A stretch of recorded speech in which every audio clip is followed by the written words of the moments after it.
Ya,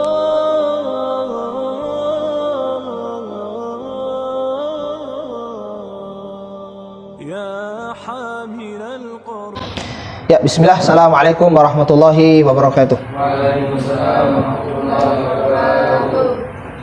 Alhamdulillah. Alhamdulillah hamdan katsiran thayyiban mubarakan fih. Kama yuhibbu rabbuna wa yarda. Allahumma shalli wa sallim wa barik ala nabiyyina wa syafi'ina wa habibina Muhammadin sallallahu alaihi wasallam wa ala alihi wa sahbihi wa man tabi'ahum bi ihsanin ila yaumiddin. Asyhadu an la ilaha illallah wahdahu la syarika lah wa asyhadu anna Muhammadan abduhu wa rasuluhu la nabiyya wa la rasulahu ba'dah. Rabbi israh li sadri wa yassir li amri wa hlul 'uqdatam min lisani yafqahu qawli. Alhamdulillah, santri-santri Allah muliakan ya. Kita panjatkan rasa syukur kita kepada Allah Subhanahu wa taala. Semoga Allah tetap terus memberikan kita kelapangan hati ya, supaya hati kita lapang menerima ilmu. Karena kira-kira nih ya, saya tanya, menerima ilmu itu butuh kelapangan hati enggak? Menyampaikan ilmu juga butuh kelapangan hati enggak? Menerima butuh kelapangan, menyampaikan juga butuh ngafal Quran butuh kelapangan hati enggak? Apalagi kira-kira? Berjuang, mencapai cita-cita butuh kelapangan hati enggak? Kalau enggak lapang, nanti dia akan mencaci atau melaknat orang-orang sekitarnya. Oh, saya nggak capai cita-cita gara-gara fulan.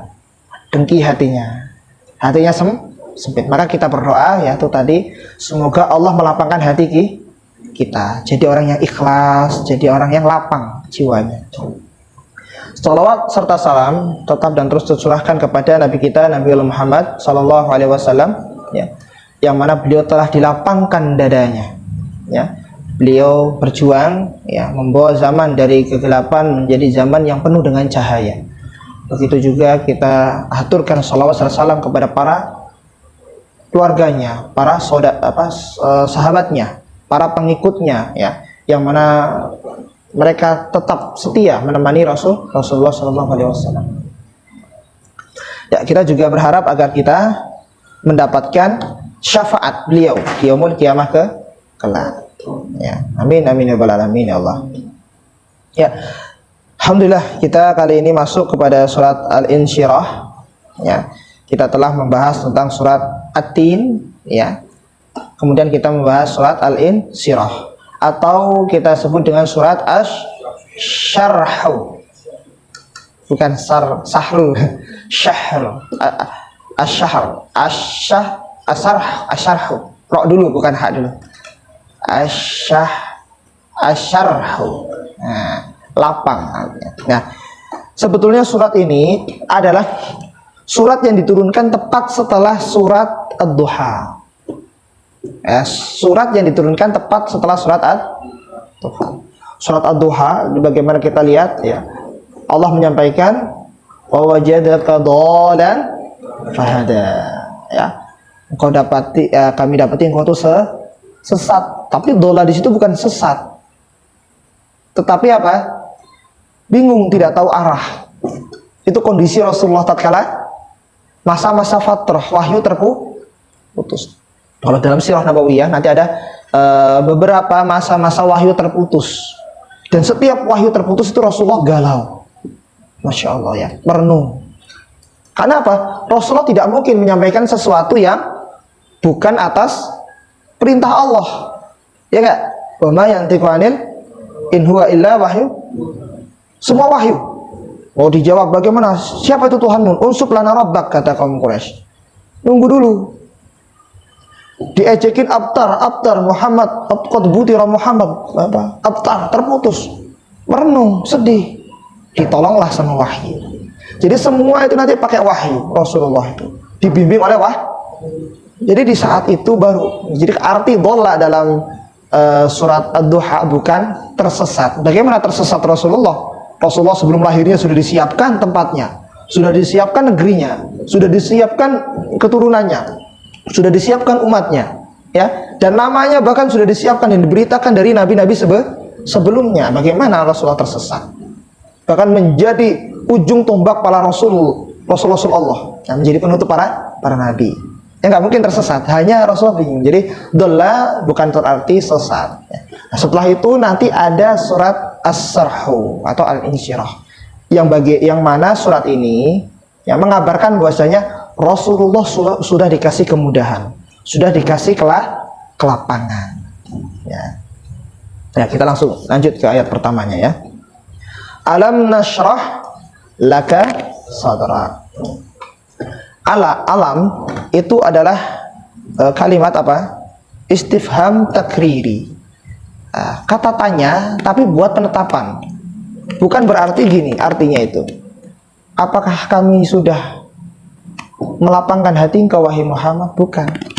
Tetapi bukankah sudah kami lapangkan hati engkau wahai Muhammad? Seperti gini. Ridho dikasih uang, disuruh untuk beli jajan, tapi Ridho nggak beli jajan. Nah, si Akram bilang, Ridho, sudah kan aku berikan kamu uang, kenapa nggak dibelikan jajan? Kata tanya di situ bukan berarti nanya sudah diberi uang atau belum, tapi menegaskan bahwasanya kan sudah saya kasih uang, ya enggak?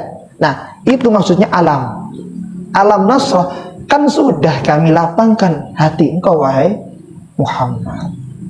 Alam nasrah laka sadrak, kan sudah kami lapangkan hati atau dadamu wahai Muhammad. Jadi nggak perlu sedih wahai Muhammad, kami telah lapangkan. Ya, nah arti lapang, sarhu di sini arti lapang juga ada. Ternyata beberapa pendapat para ulama tafsir mengatakan syaqqus sadar. Ya, selain melapangkan itu artinya bisa membelah. Sadr itu dada. Walaupun ini tidak kuat pendapat ini, tapi disampaikan untuk sakofah saja, ya, ilmu, ya, tambahan ilmu. Syaqqus sadar, membelah dada. Karena Rasulullah pernah juga dibelah dadanya 2 kali. Pertama waktu masih kecil, usia 4 tahun ya, sekitar itu. Ya. Kemudian satunya lagi sebelum Isra Mi'raj. Jadi dibersihkan, dibelah. Tapi ini tidak kuat pendapat ini. Yang kuat yang tadi, dilapangkan, dibuka, dilebarkan, luaskan. Itu makna yang tepat. Ya. Dan setiap nabi dan setiap rasul semua pasti dilapangkan dadanya. Terutama Rasul yang mana ia memiliki tugas untuk berdakwah kepada umatnya.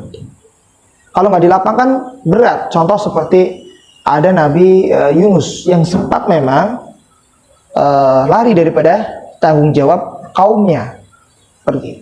Allah ingatkan, kemudian dia kembali lagi. Dia tahu dosanya dan Allah memberikan kelapangan setelah Allah memberikan ujian.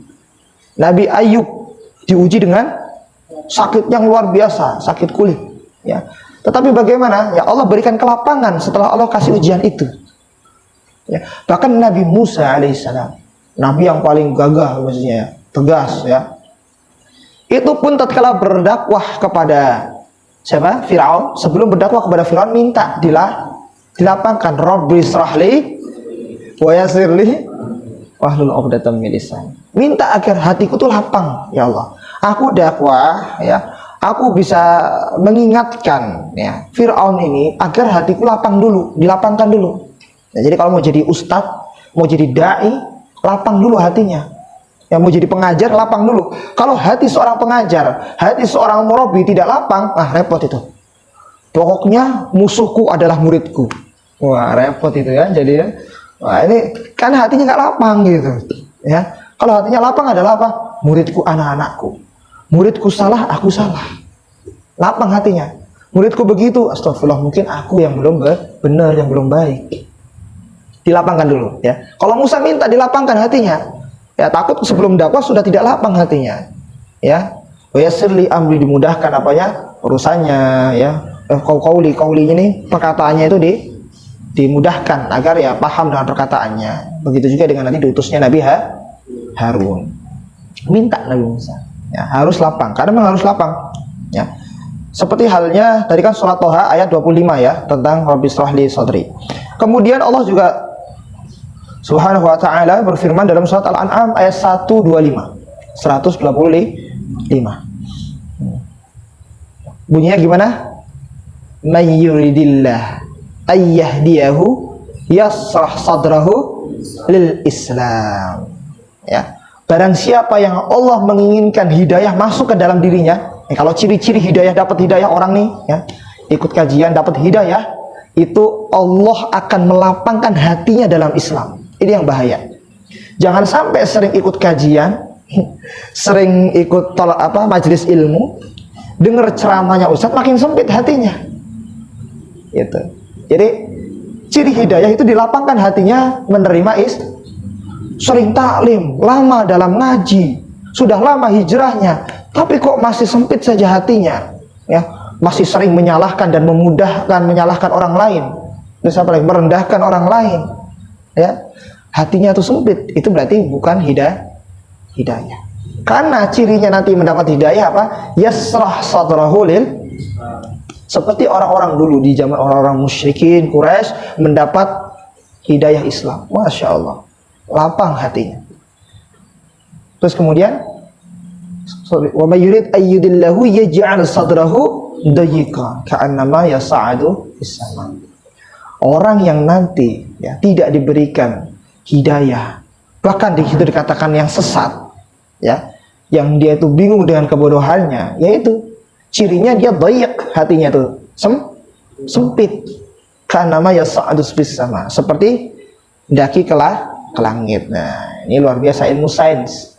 Sebelum ada ilmu sains, bahwasanya menerangkan oksigen semakin ke atas semakin berkurang. Ternyata 15 abad yang lalu sudah, 14 lebih abad yang lalu sudah diketahui bahwasanya ya kalau ke atas makin sesak dadanya. Ya, itulah ciri orang-orang yang sempit hatinya. Makanya meminta kelapangan hati itu penting. Sebagai santri minta kelapangan hati, sebagai anak, sebagai orang tua, sebagai guru, sebagai apa lagi, harus minta kelapangan hati. Karena dengan kelapangan hati inilah, ya, adem, imannya muncul. Kalau nggak lapang, gimana iman mau muncul? Ya, kalau sudah hatinya, dadanya sudah tentram, lapang, itu bibit-bibit keimannya subur. Ya, imannya subur. Ya, gimana? Ketika Allah memperumpamakan kalimat thayyibah, ya, asluha tsabitun wa far'uha fis sama. Itu nanti akarnya kuat, ya, wa far'uha, dan cabangnya fis sama, menjulang tinggi. Itu kalimat tauhid. Ya. Ya, jangan seperti kayak yang apa, ya, yang tidak kuat, ya, pohon. Jadi kuat. Tapi kalau doyik sempit, gimana mau tumbuh keimanannya? Ya. Nah, dalam kata sodar, kita lihat di situ kata sodar, ya. Alam nasrah laka sodrak, pakai sodar, artinya ada dada atau hati. Maksudnya sodar ini adalah hati bagian di luar. Jadi hati itu banyak, ada sodar, ya, ada qalb, ada fuad. Kalian pernah dengar nama fuad? Fuadi atau fuad, itu artinya hati. Ya. Innas sam'a wal basara wal fuad, hati. Ada juga lubil, ada lubil juga, tapi itu paling dalam, jarang digunakan. Tapi tiga inilah kita bahas. Kalau sodar ini bagian luarnya, hati yang luasnya. Contoh emperan masjid, ya, masjid seemperannya, sehalamannya, itu sodar. Maka sejatinya Rasulullah sudah dilapangkan sedada-dadanya, sehati-hatinya sudah, ya, seluas-luasnya hati sudah dilapangkan. Contoh kita lihat surat An-Nas, ya, alladzi yuwaswisu fi sudur, bukan fi qalbin nas, tapi fi sudurin nas. Bukan qulubin nas, tapi sudurin nas. Kenapa? Karena sejatinya bisikan setan itu nggak nyampe ke hati yang dalam, cuma nyampe hati yang lu. Kok tapi bisa kita tertarik, Ustaz? Karena kita keikutan hawa nafsu. Jadi gini, ada dari setan, tek, ya, nyampe luar nih, ibarat nyampe pintu rumah. Nah, di dalam rumahnya bukan orang baik. Ya udah, kalau ada maling, kalau ada begal, perampok, disuruh masuk, masuklah itu. Qalb ini, ya, cobaannya adalah hawa nafsu. Ya, jadi ingat-ingat, setan itu nggak nyampe qalb sebetulnya, tapi nyampe nya sodar, bagian luar. Karena nanti apa? Qalb itu di dalam sodar.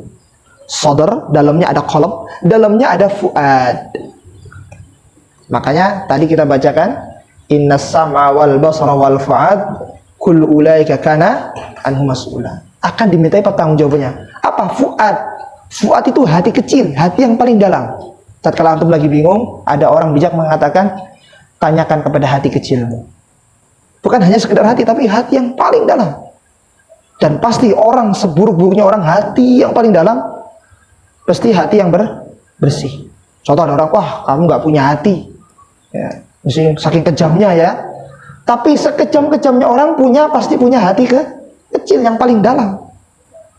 Cuma kecil sekali mungkin ya, sehingga dia tertutup. Jadi ada fuad, ada qalb, ada sodr. Ya, maka kalau qalb ini yang kita nyetir qalb, hati ini. Makanya anna fi jasadi mudghah. Idza salaha salahal jasadu kulluh wa idza fasada fasadal jasadu kulluh. Ala wahya qalb. Ada segumpal daging. Ya, yang mana kalau daging ini baik maka semuanya baik. Kalau daging ini buruk maka jasad kita apa ini? Hati. Jagalah hati. Nah, hati. Karena setan gak ke hati, setan ke sodar. Kalau hatinya kuat mah, imannya kuat mah, setan kan mental. Dibisikin, mental gak bisa, hatinya kuat. Kalau hatinya lemah, ya masuklah. Ya, jangan kau kotori, ya, gak boleh ngotorin hati. Kata A'agim, ya. Karena apa? Hati ini seperti apa? Pusatnya, pengendali badan, ya, pengendali badan. Ya. Kalau lihat omongannya kotor, omongannya nggak bener, ya berarti hatinya kotor.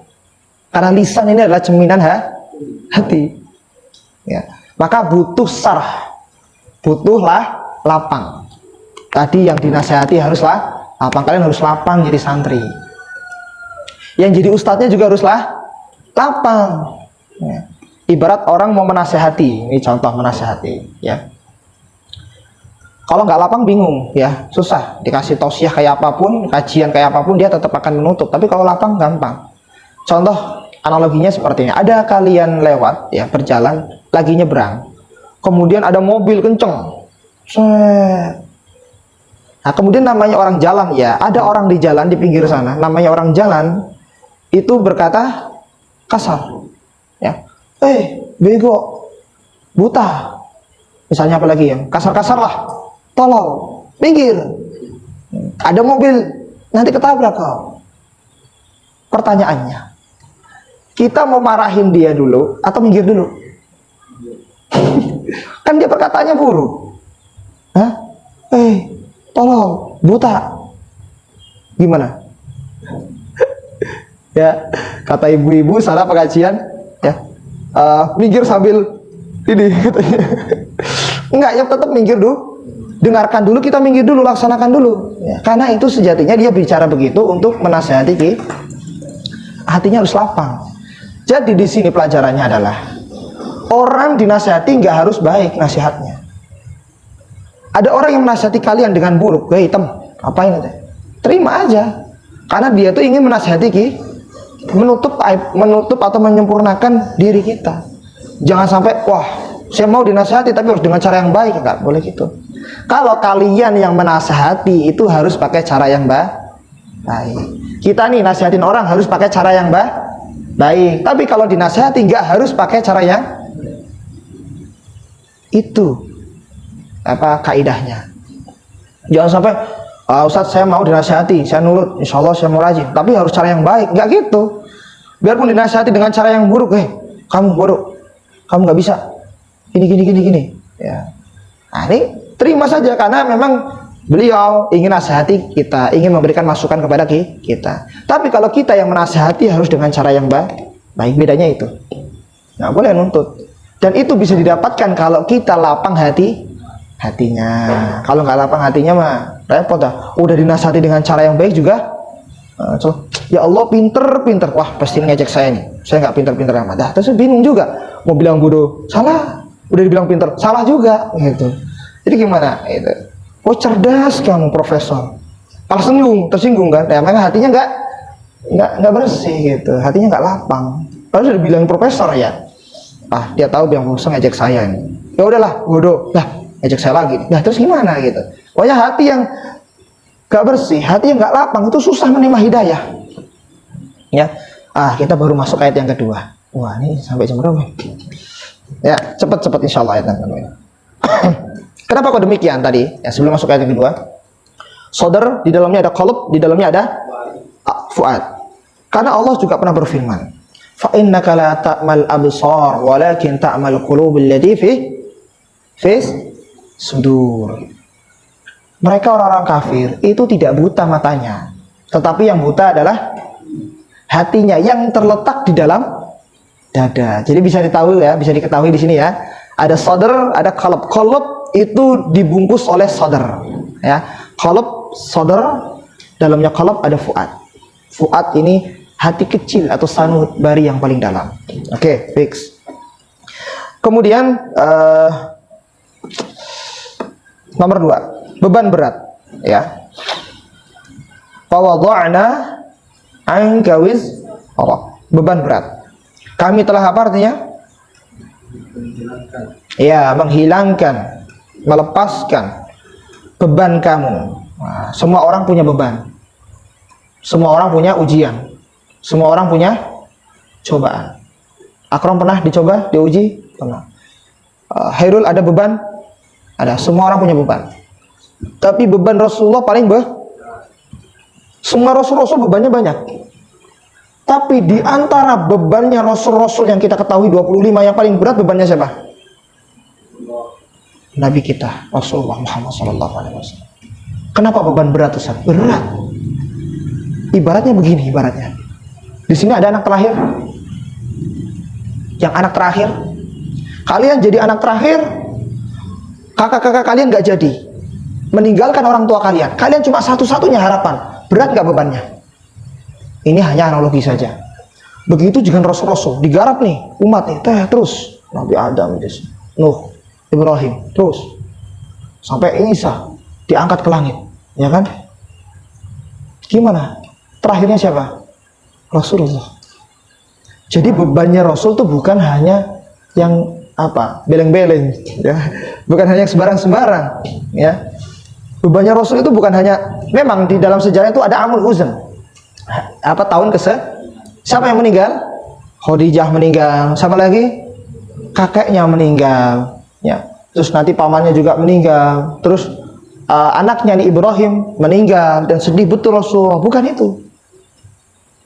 Karena semua orang juga pernah ditinggal keluarganya. Karena ditentang oleh kaum Quraisy, Ustaz. Iya. Bukan itu juga. Karena setiap nabi juga ada penentangnya. Setiap orang baik pasti ada musuhnya lah, katakanlah begitu. Ya. Tetapi yang menjadi berat, ya, wizrok itu adalah beban yang mana dilanjutkan alladzi anqadha dhahrak. Yang seperti kalau kita membawa itu mengeluarkan bunyi. Ibarat kalau kalian punya kuda atau hewan, kalian kasih beban berat, bunyi gak tuh? Krek krek krek. Jadi beban overload. Wa wada'na alladzi anqadha dhahrak. Ini adalah beban yang overload. Yang orang di dunia ini gak mungkin bisa kecuali Rasulullah. Masya Allah itu ya. Nabi kita ini Masya Allah luar biasa. Dan orang gak akan mungkin bisa mengambil beban ini kecuali Rasulullah. Itu bebannya sampai digambarkan seperti itu, ya. Dan itu sudah kita lepaskan wahai Muhammad. Beban beratnya apa tadi? Menjadi nabi terakhir, menjadi nabi penentu.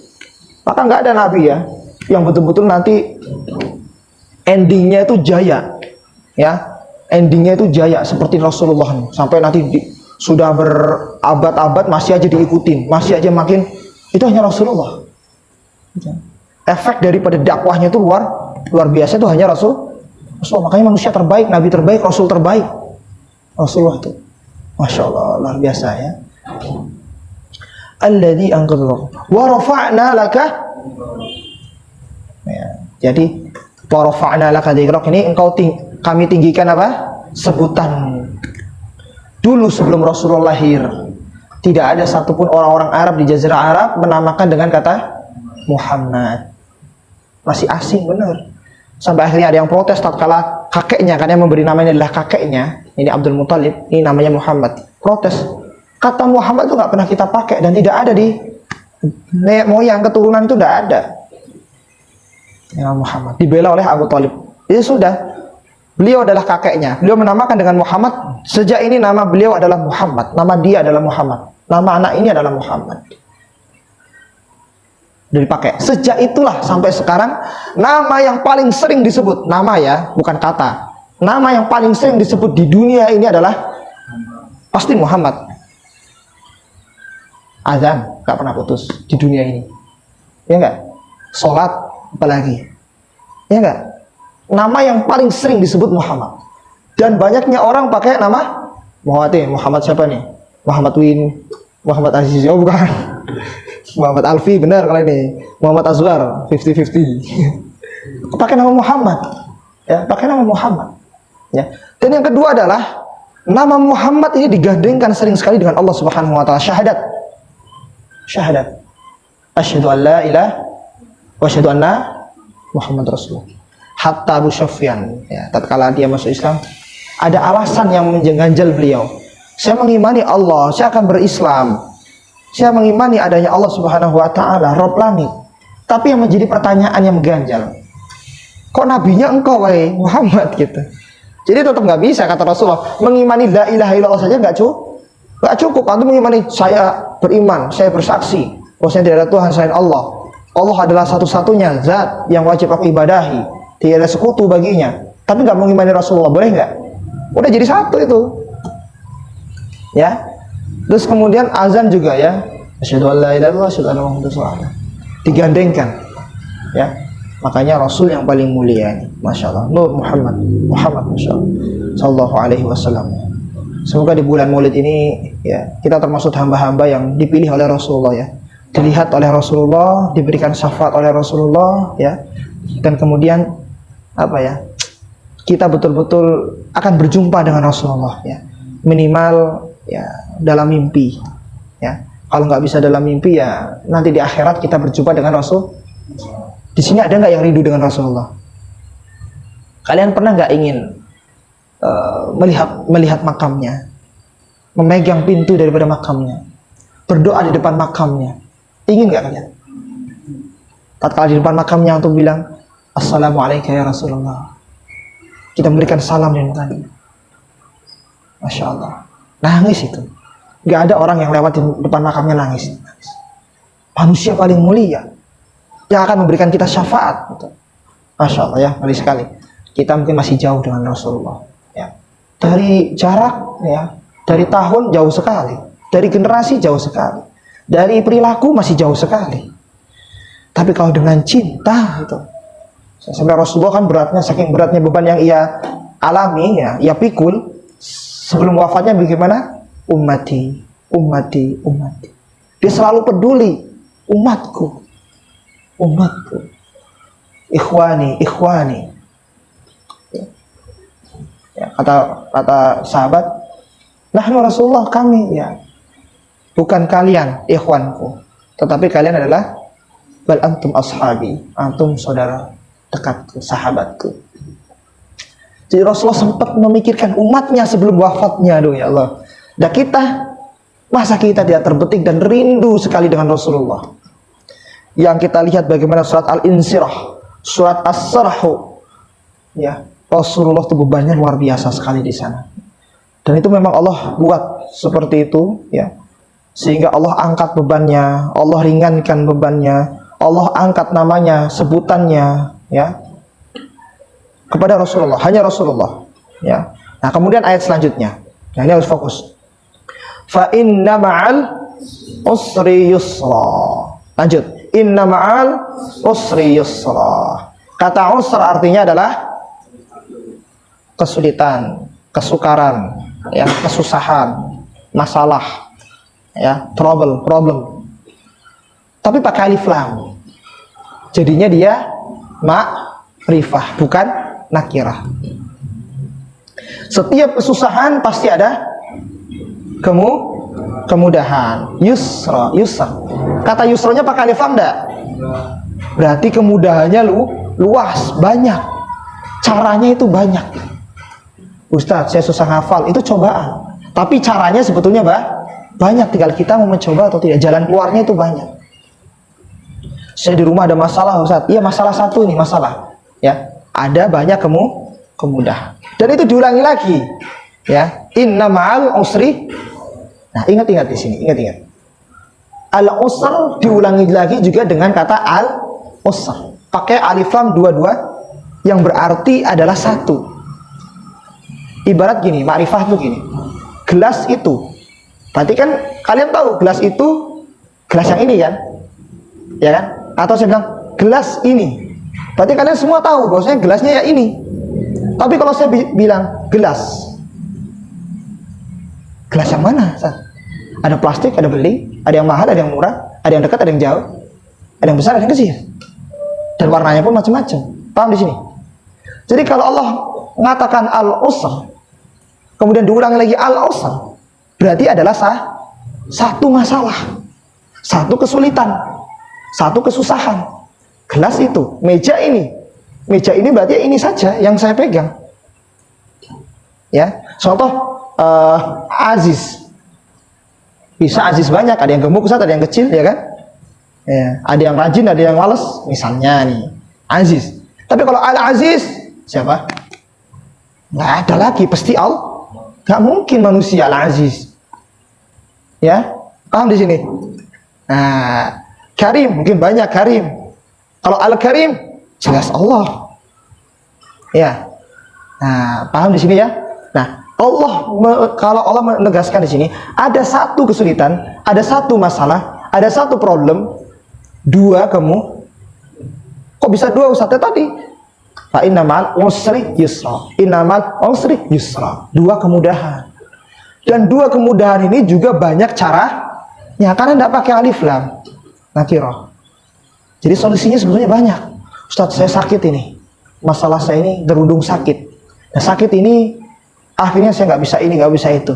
Ingat, satu kesulitan ada banyak kemudahan. Ada dua kemudahan dan ada banyak cara dalam solusinya. Gak kayak pegadaian ya, menyelesaikan masalah tanpa solusi. Ya, menyelesaikan masalah tanpa solusi. Itu gimana itu? Ya, ini berarti ayat ini adalah positif, memberikan kalimat positif kepada Rasul, pendongkrak, tenang aja. Ya, kami di belakang kau. Allah waliyun, Allah adalah wali kita. Ya. Terus kemudian fa idza faragta, artinya kalau kita luang, kalau selesai urusan satu, maka lanjut kepada urusan yang lain. Satu amalan sudah selesai, lanjut amalan berikutnya. Satu tugas selesai, lanjut tugas berikut. Gak pernah istirahat. Seperti para salaf, ulama soleh, ya, para salafus soleh, istirahat, ya. Istirahat kami atau istirahat orang-orang yang berilmu adalah ia berpindah saja dari satu amal ke amal yang hafiz beramal ini, ya. Sudah capek, sudah letih, Ustaz, pindah ke amal yang lain, ya. Susah hafalan, bisa murojaah, atau bisa tilawah, atau bisa tadabbur sebentar, cek artinya, cek maknanya, ya. Sumpek bosan di Al-Quran, cari kitab hadis, cari kitab sirah yang agak ringanan, ya. Pegel duduk, boleh nyapu, boleh bersihkan, boleh bantu ustadz yang bisa ditolong, ustadz mana yang bisa kita bantu, ya. Jadi istirahat itu seperti itu, nggak ada istirahat. Kalau istirahat itu di mana? Surga. Nggak ada istirahat, ya, nggak ada istirahat, Ustaz. Terus faidah farokta, dalilnya itu igtanim khamsan qabla khamsin. Perhatikan 5 perkara sebelum datang 5 perkara. Apa? Sehat sebelum sakit. Terus tua sebelum muda sebelum tua. Gimana Alfi? Tua sebelum tua. Terus lapang sebelum sempit. Ada 5 loh, ini baru 3. Kaya sebelum miskin. Terus makanya urut, sehat sebelum sakit, muda sebelum tua, terus kaya sebelum miskin, terus lapang sebelum, terus hidup sebelum mati. Ini semuanya mau mati. Mau mati gak? Mau mati gak? Suka nggak suka bilang mau itu. Kalau nggak mau gimana? Allah lihat ini orang nggak mau mati nih. Wah, kalau yang baik-baik mau gitu ya. Kalau yang mati kok kayaknya nggak enak banget itu rasanya. Mau mati nggak? Ya mau sih gitu. Ya mau mati, semua mau mati nih. Mumpung masih hidup. Ya. Ingatlah 5 perkara sebelum datang 5 perkara. Masih muda nih semuanya. Sebelum tua. Ya. Terus masih apa lagi? Masih luang nih. Karena belum sesibuk para pengajar-pengajar. Manfaatkan. Masih hidup semua. Tuh. Apalagi yang belum? Kaya. Insya Allah kaya-kaya semua lah. Insya Allah. Amin, amin, amin. Ya. Kaya ya. Sebelum nanti jatuh, maksudnya apa? Nanti ada kalanya Allah uji di situ, ya, di ekonomi, ya, itu Allah akan uji di sana. Makanya mumpung masih Allah tetapkan 5 ini kepada diri kita, ya sudah, jangan sampai tunggu 5 perkara yang lain. Terakhir, wa ila rabbika farghab. Artinya, ya, berharap. Farghab itu dari kata rogiba. Rogiba itu ada rogibaan, ada rogiba ilah. Kalau di sini pakai rogiba ilah, kan wa ila rabbika pakai ilah. Jadi rogibanya pakai ilah. Artinya cinta dengan berharap, cinta dan berharap. Ya, rogiba ilah siapa, ya kan? Jadi dia sudah mencintai dan berharap. Jadi maksudnya bukan hanya berharap. Kalau di arti di situ mungkin berharap, tetapi dengan cinta. Kepada Allah kami mencintai engkau dan berharap kepada engkau. Ada harapan. Tetapi lain halnya dengan rogibaan. Sama-sama rogiba tapi berbeda. Rogiba ilah itu cinta dan berharap. Kalau rogibaan itu apa? Memusuhi, mengingkari, benci. Artinya lain ya. Rogibaan itu benci, rogiba ilah senang. Contoh, an-nikah sunnati, man ragiba an sunnati falaysa minni. Nikah itu sunnahku. Barang siapa yang tidak mencintai atau menentang daripada sunnahku, maka bukan dari golonganku. Jadi rogiba ada ilah, ada rogibaan. Ini bahasa Arab ini, ya. Nah, rogibaan itu yang buruk, yang negatif. Kalau rogiba ilah itu yang positif. Kalau tadi tentang masalah fa inna ma'al usri yusra, inna ma'al usri yusra itu positif. Faida faragta fansab artinya produktif, ya, positif produktif. Wa ila rabbika farghab artinya cinta, harapan, ya, apa, orientasi, ya, dia berorientasi, dia bercita-cita, karena cita-citanya kepada Allah. Jadi ada, kalau mau bercita-cita harus positif dulu, ya, positif. Ya, oh saya kurang, tapi saya punya potensi, positif dulu pokoknya. Habis itu baru kerja keras, usaha, ikhtiar, baru nanti tawakal, serahkan kepada Allah. Itu kalau mau sukses. Ya, dikabari di surat Al-Insyirah. Bebannya Allah sudah hilangkan Rasulullah tuh. Sampai nanti Rasulullah kuat betul. Ya, manusia yang paling terkuat berarti Rasulullah, karena bebannya luar biasa. Saking beratnya, ya. Dan ya kalau yang nabi-nabi yang lain minta dimudahkan dulu, ya. Kalau Rasulullah enggak minta dimudahkan, sudah Allah mudahkan dia. Ya kan, ini enggak diminta Rasulullah. Alam nasrah laka sadrak. Sudahkah kami lapangkan hati engkau wahai Muhammad? Ya, alhamdulillah, kesimpulan dari surat ini adalah bagaimana segala sesuatu seorang muslim, apapun profesinya, jadi apa dia, lapang hatinya, harus lapang. Jadi hati yang lapang. Kalau temannya kurang lapang hatinya, ingatkan, lapangkan hatimu. Ya. Yang kedua, positif. Bersihkan hati, lapang hati. Yang kedua, positif. Ya, harus bisa apa, melihat yang baiknya, potensinya yang dilihat, ya, bukan masalahnya. Orang cerdas bisa melihat banyaknya potensi, ya, dalam satu masalah, bukan banyaknya masalah dalam satu potensi, ya. Jadi itu orang cerdas. Kemudian yang ketiga, apa? Faidah faragta fansab, produktif, ya. Kemudian yang keempat baru bertawakal kepada Allah, oriented, berfisikan kepada Allah Subhanahu wa taala. Taruhkan segala kemampuan, segala apa, tekad, segala cita-cita ditaruh kemana? kepada Allah. Maksudnya apa? Sebetulnya cita-cita kita kepingin jadi A, jadi B, jadi C, supaya apa? Supaya Allah ridho. Jadi kembali lagi, kita bercita-cita agar kita mencintai Allah. Jadi ini agar Allah cinta kepada kita. Jadi itu agar Allah cinta kepada kita. Ya, wa ila rabbika farghab. Hanya kepada Allah. Wa ilahnya di depan ya. Baru farghab. Bagusnya kayak seperti iyyaka na'budu baru ya. Jadi kalau untukmu didepankan itu berarti spesial. Contoh alam nasrah laka baru ya sadrak. Bukan dadamu, bukan lakanya di belakang ya, sadruka bukan, tapi laka sadrak. Sama seperti ini ya. Wa ila rabbika baru farghab. Jadi tujuannya dulu baru penjelasannya. Seperti iyyaka na'budu. Ya, bukan na'budu ka iya apa gimana itu bukan, tapi iyyaka. Jadi spesial kalau tandanya kalau Allah berbicara kata apa ayat pakai kata begitu tuh tandanya spesial ya. Itu saja yang bisa kita sampaikan ya. Kita akhiri dengan hamdalah dan doa kifatul majelis. Qul qouli hada astaghfirullah wa lakum. Assalamualaikum warahmatullahi wabarakatuh.